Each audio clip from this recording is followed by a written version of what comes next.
Hello guys, gawa tayo ng lava garlic.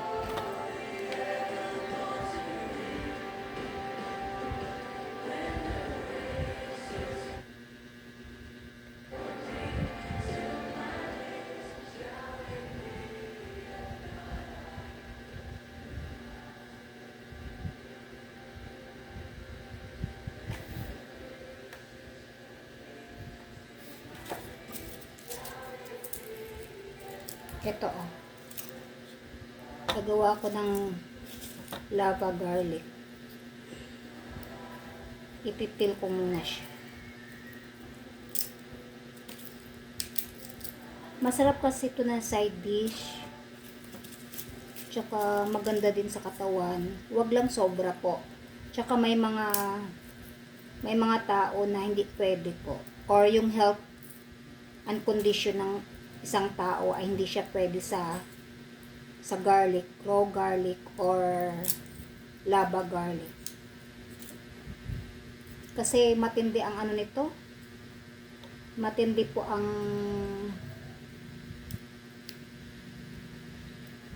lasa niya kaysa sibuyas tsaka sa sili. Iba talaga siya. Lalo na pag kinagat mo siya na na raw. Excuse me. Talagang maiiyak ka at hindi mo talaga makakayanan. Iba yung sibuyas, iba yung sili.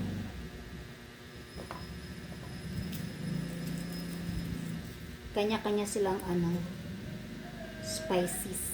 What I mean is, kanya-kanya sila ng lasa.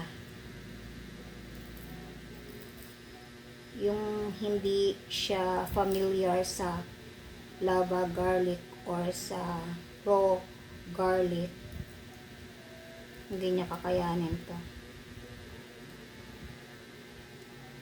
Ako nga kahit kumakain ng raw garlic isa hanggang dalawa ako, pero parang nagpo-focus ako pag kinakain ko siya. Kasi pag hindi ka nakafocus, maano ka pa rin maiiyak ka. Kasi iba yung kwan sa sa ngipin, tsaka sa gilagid ng natin, ng ipin natin, gakwan gid gestasia. Tsaka pag ninuya mo siya at pumunta na siya sa tiyan natin, iba ang mararamdaman mo po. Kaya beware po ito sa mga may mga condition sa tiyan.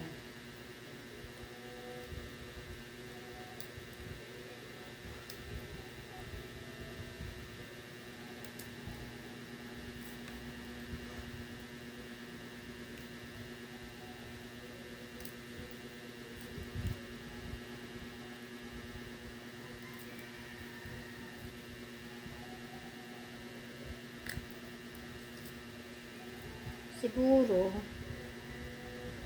once a week pwedeng kumain ng isang clove or 2 clove ng raw garlic,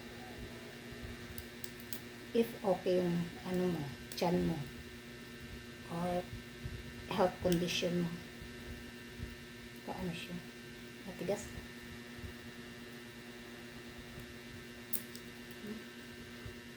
Parang nahirapan ako magbalat.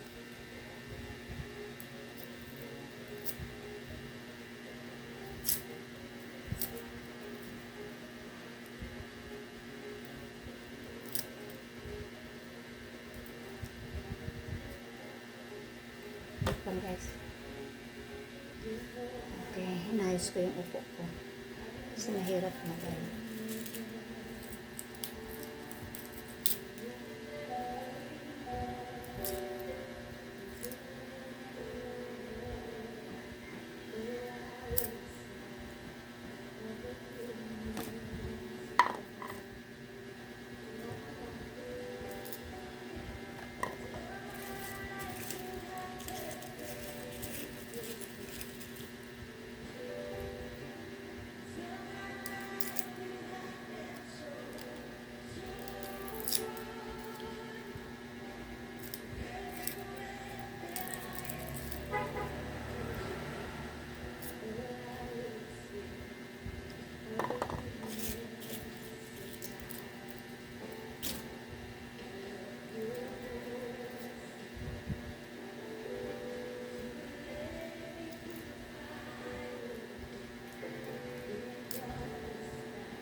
Thank you for watching, guys. Thank you so much.